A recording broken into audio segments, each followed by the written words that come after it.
Break के बाद एक बार फिर से आपका स्वागत है। सीधे मैं चंडीगढ़ लेके चलना चाहूंगा अपने दर्शकों को, क्योंकि रविंद्र रावल जी, मेरा आपसे एक ही सवाल है। आप कहते हैं महत्वाकांक्षाएं बढ़ गई हैं तमाम नेताओं की, चाहे वो सिर्फ अपनी महत्वाकांक्षाओं के लिए आरोप लगा रहे हैं, लेकिन 10 साल में विकास को लेकर विपक्ष भी आप पर आरोप लगा रहा है। आज आपके पार्टी के नेता भले ही कांग्रेस नहीं छोड़ रहे हैं, चाहे हम कैप्टन साहब की बात कर लें, लेकिन वो कह यही रहे हैं कि मेरे साथ भेदभाव हुआ है, मेरे साथ, मेरे क्षेत्र के साथ भेदभाव हुआ है। अगर वो आपको लगता है कि आप जीत रहे हैं, तो आखिर ऐसे वक्त में ऐसी बातें क्यों कर रहे हैं? तो कुछ तो हुआ होगा, आप इसका स्पष्ट जवाब दीजिए। केवल गोल मटोल नहीं कि लोग अपनी महत्वाकांक्षाओं के लिए हैं। आप भी मानेंगे ब्यूरोक्रेसी को लेकर वो सवाल उठा रहे हैं। ब्यूरोक्रेसी को लेकर लगातार कांग्रेस पार्टी के नेता कहते आए हैं कि कार्यकर्ताओं की नहीं सुनी जाती। आपकी जितनी पब्लिक मीटिंग हुई उसमें भी यही झगड़े हुए कि कार्यकर्ताओं की नहीं सुनी जाती, केवल ब्यूरोक्रेट्स हावी हैं। तो इस पर कोई जवाब है आपके पास?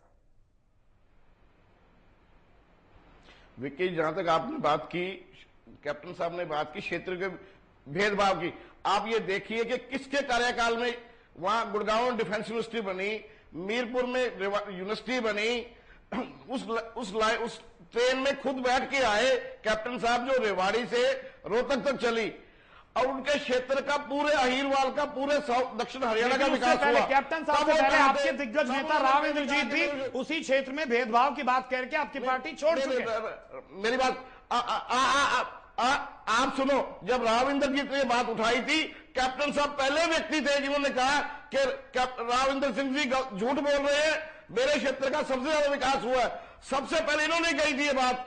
देखो, मैं वही बात दोबारा रिपीट करना चाहता हूं कि 10 साल आप, 9 साल एक मंत्रिमंडल रहते हो, आपके सारे काम होते हैं, क्षेत्र का पूरा विकास होता है। आज आप ये कहते हो कि मैं इस क्षेत्र में विकास भेदभाव हुआ है, तो ये टोटली गलत बात है। जहां तक आपकी दूसरी बात है, हमारे कार्यकर्ता, आप देखो जितने कार्यकर्ता सम्मेलन हुए हमारे, अब भी इतना उत्साह था कि पंचकूला जैसे सम्मेलन में भी हमारे 3000 से ऊपर कार्यकर्ता थे। लेकिन वहां पर झगड़े हुए, वहां पर शैलजा जी के नारे लगे, आप ये भूल गए रावल साहब। मेरी बात समझिए, बात सुनो। इतनी बड़ी पार्टी है, जहां तक बात रहेगी, अलग अलग नेताओं के नारे लगते रहते हैं, पहले भी अलग अलग नेता नारे लगते रहते हैं, लेकिन मैं जो बात बताना चाह रहा हूं, कांग्रेस पार्टी में पूरा जोश है। प्रत्येक जिले में हमारे कार्यकर्ता सम्मेलन सफल हुए। आप ये देखो कि 9 सीटें हारने के बाद भी आज भी हमारी पार्टी किस लेवल में दोबारा माननीय मुख्यमंत्री नेतृत्व में, अशोक तंवर जी के नेतृत्व में वापस लड़ाई में खड़ी होकर आज नंबर 1 पे खड़ी है। ये जो हमारी दोबारा लोकप्रियता है, हमारे विरोधी दलों को, चाहे बीजेपी हो, चाहे आईएनएलडी हो, उनसे बचाई नहीं जा रही, तभी वो ऐसी बातें कर रहे हैं। चलिए, असीम जी कुछ कहना चाह रहे हैं?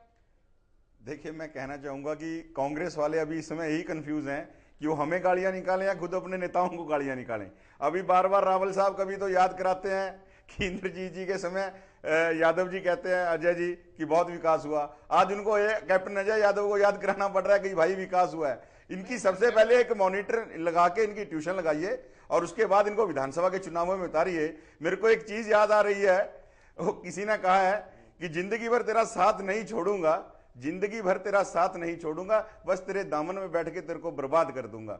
आज कांग्रेसियों की ये हालात है कि ठीक है, हमने पार्टी नहीं छोड़नी, लेकिन इस कांग्रेस को रसातल में पहुंचाने का जो काम थोड़ा बहुत अभी प्रदेश में या देश के कुछ हिस्सों में छिटपुट कहां कांग्रेस नजर आती है, उसको ये लोग बिल्कुल रसातल में पहुंचाने का काम करेंगे। और मैं साधुवाद देना चाहता हूं ऐसे नेताओं को, चाहे अपने राजनीतिक स्वार्थों की वजह से, चाहे उनकी अंतरात्मा जागी है, किसी भी वजह से आज वो सरकार को अगर कोस रहे हैं, सच्चाई सामने ला रहे हैं, मैं इसके लिए उनको धन्यवाद देना चाहूंगा। और हमारी लड़ाई लड़ने का जो काम ये खुद कर रहे हैं, इसके लिए भी मैं इनको धन्यवाद देना चाहूंगा। जी जी, रविंद्र जी क्या कह रहे हैं आप?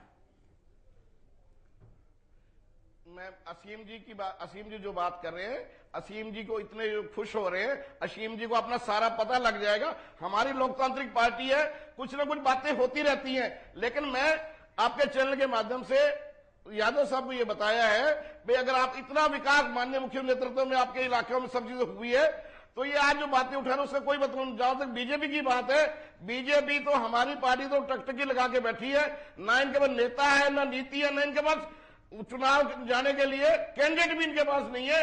और आज कांग्रेस पार्टी की तरफ ये देख रहे हैं कि वहां से कोई व्यक्ति निकल के आए और हम उसको अपना विधायक, जैसे एमपी के टाइम में लोकसभा चुनाव में हमारे 4 लोग ले गए, वहां उनके कहते हैं उनको एमपी बनाएंगे। तो आज कांग्रेस पार्टी माननीय मुख्यमंत्री नेतृत्व में दोबारा मजबूती चुनाव लड़ेगी और तीसरी बार सरकार बनाएगी। बिल्कुल। यहां रविंद्र जी, असीम जी, मैं आप दोनों लोगों को चर्चा में वापस लेकर आऊंगा, लेकिन फिलहाल जिस तरह की बातें आजकल उठ रही हैं कांग्रेस की तरफ से, वो भी अपने दर्शकों को सुना देते हैं। चौधरी वीरेंद्र सिंह क्या कुछ कह रहे हैं अपने दर्शकों को, वो सुनाते हैं। बहुत ही मैच्योर लीडर हैं, क्या फैसला करेंगे ये तो उन पे डिपेंड करता है, लेकिन ये जरूर है कि ये ऐसा आभास हो रहा है कि भूपेंद्र सिंह हुड्डा का जो जहाज है उसमें सिर्फ सुराख ही नहीं हुए हैं, बल्कि उसमें बड़े बड़े होल हो चुके हैं, कई स्लीपर फट चुके हैं, जिससे कि जल्दी डूबने की आशंका से लोग अब और तेजी से भागेंगे। कांग्रेस तीसरी बार सरकार बनाने की बात तो मैं बिल्कुल ही ये मान के चलता हूं कि अब वो स्टेज गुजर गई, लेकिन ये जरूर है कि इसके नेतृत्व में अगर 7 सीट आएंगी तो कोई दूसरा अगर होएगा, चाहे इसका ही कोई नॉमिनी हो, मैं ये नहीं कहता हमारे में से किसी में कोई हो, इनका ही बना दो, कोई कम से कम 7 की 14 कर सकता है वो। सुना रविंद्र रावल जी क्या कुछ कह रहे हैं चौधरी वीरेंद्र, कोई जवाब है अब आपके पास? नहीं, मेरा आपको ऑडियो नहीं आ रहा था, लेकिन मैंने आपके मॉनिटर पे देखा है जी। जहां तक चौधरी साहब की बात, चौधरी साहब बड़े नेता हैं, लेकिन चौधरी साहब को यह चिंता छोड़ के कि कांग्रेस की 7 सीटें आएंगी, कितनी आएंगी, उनको अपने जींद पे कंसंट्रेट करना चाहिए कि जहां के वो अपने को जींद और बांगर का नेता कहते हैं, उनको वहां कंसंट्रेट करना चाहिए। कांग्रेस की चिंता डॉक्टर अशोक तंवर पे, माननीय मुख्यमंत्री हुड्डा जी पे और सोनिया गांधी पे छोड़ देनी चाहिए कि कितनी सीटें आएंगी, और आप जनता बता देगी कि इलेक्शन के बाद कैसे हमारी मेजोरिटी आएगी हरियाणा में। जी असीम जी, यहां एक सवाल कह रहे हैं कि आप उनके परिवार की चिंता कर रहे हैं, पहले अपने घर की तो कीजिए। बार बार रविंद्र जी आपको ये कह रहे हैं। हमारा घर बिल्कुल मजबूत है। जनता भारतीय जनता पार्टी को हरियाणा प्रदेश में सत्ता सौंपने का मन बना चुकी है, और कांग्रेसी भाइयों को लोकसभा की अपनी हार के बाद भी इनको सबक नहीं ले रहे। इनको नहीं नजर आ रहा कि भूपेंद्र सिंह हुड्डा को किस प्रकार से जनता ने नकार दिया। ये हरियाणा नंबर 1 का जो ढकोसला है 5 साल से 10 साल से पीट रहे हैं, उसके गुब्बारे की फूंक जनता निकाल चुकी है। और अब तो इनके नेता सरेआम कह रहे हैं कि किसी को भी बना दे 14 से ऊपर सीटें नहीं आएंगी। और चौधरी वीरेंद्र सिंह कभी उनको ये प्रदेश का राष्ट्र स्तर का नेता बनाते हैं, 3-3 राज्यों का प्रभार इनको देते हैं, उनकी तारीफ खुद सोनिया गांधी करते हैं, और आज रावल जी उनको केवल जींद तक संभालने की सलाह दे रहे हैं। रावल जी का भी इसमें कसूर नहीं है, बेचारे कंफ्यूज हैं कि मैं भारतीय जनता पार्टी के लोगों को सलाह दूं, कांग्रेस के लोगों को सलाह दूं, मैं किसको सलाह दूं, कौन मेरा अपना कौन पराया।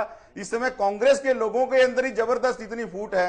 ये बेचारों ने तो आज चौधरी वीरेंद्र सिंह अगर बिल्कुल भी अणख रखते हैं, इज्जत रखते हैं, उनको 1 मिनट से पहले कांग्रेस छोड़ देनी चाहिए, क्योंकि रावल साहब ने उनकी पार्टी में जरूरत को ही नकार दिया और सरेआम चैनल के ऊपर नकारा कि आपको हरियाणा के हितों से कोई जरूरत नहीं, केवल तंवर साहब, हुड्डा जी और सोनिया गांधी जी हरियाणा को जिता देंगी, आपकी कांग्रेस पार्टी को आपकी जरूरत नहीं है, काम करना है तो केवल जींद में करिए, वरना आप यहां से चलते बनिए। बिल्कुल राहुल साहब, कोई जवाब है आपके पास?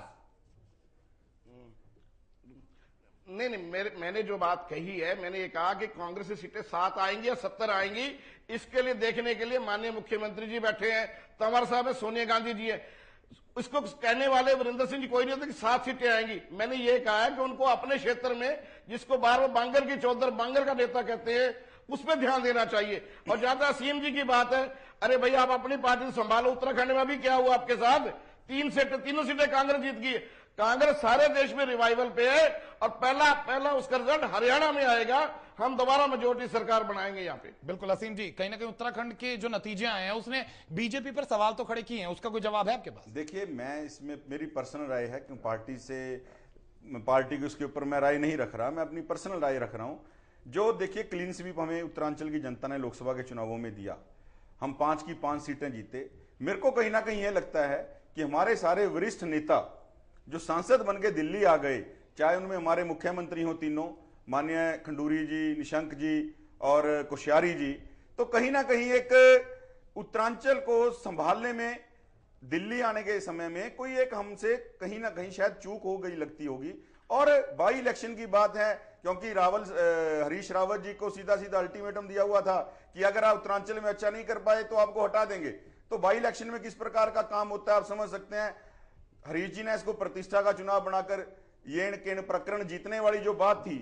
लेकिन अगर यही स्थिति अगर विधानसभा और लोकसभा को लेकर बार बार कांग्रेस कहती आई है कि फर्क महसूस करना होगा, लोकसभा अलग मुद्दे थे, विधानसभा अलग मुद्दे हैं, तो कहीं ना कहीं आपके लिए भी दिक्कतें, हरियाणा में मुद्दे अलग हैं, तो आपको भी दूसरे तरीके से जनता के सामने आना पड़ेगा। बिल्कुल, हम हरियाणा के मुद्दे बार बार उठाते रहे हैं। भेदभाव का मुद्दा हमने उठाया, दलित उत्पीड़न का मुद्दा हमने उठाया, व्यापारियों से चौथ का मुद्दा हमने उठाया, टूटी सड़कों का मुद्दा हम उठाते रहे हैं, बिजली का मुद्दा हमने उठाया, व्यापारी जो यहां से पलायन कर रहा है, इंडस्ट्री यहां से जा रही है, उसका मुद्दा हम उठाते रहे हैं, व्यापारियों की दिक्कतों का मुद्दा हमने उठाया है, महिलाओं की इज्जत सुरक्षा का मुद्दा हमने उठाया, कानून व्यवस्था का मुद्दा हमने उठाया। आपने तो पूरी तरह नकार दिया कि जितनी बातें कांग्रेस तो बार बार कह रही है विकास कर रही है, उस पर उनसे भी सवाल लेंगे जितने मुद्दे आप उठाने की बात करते हैं। इसका जवाब लेने के लिए रविंद्र रावल जी के पास चलेंगे, लेकिन पहले एक छोटा सा ब्रेक लेते हैं। उसके बाद रावल जी से पूछेंगे कि विपक्ष लगातार इतने तमाम मुद्दों पर सवाल उठाता आया है, तो इस पर कोई जवाब कांग्रेस के पास है? छोटे से ब्रेक के बाद।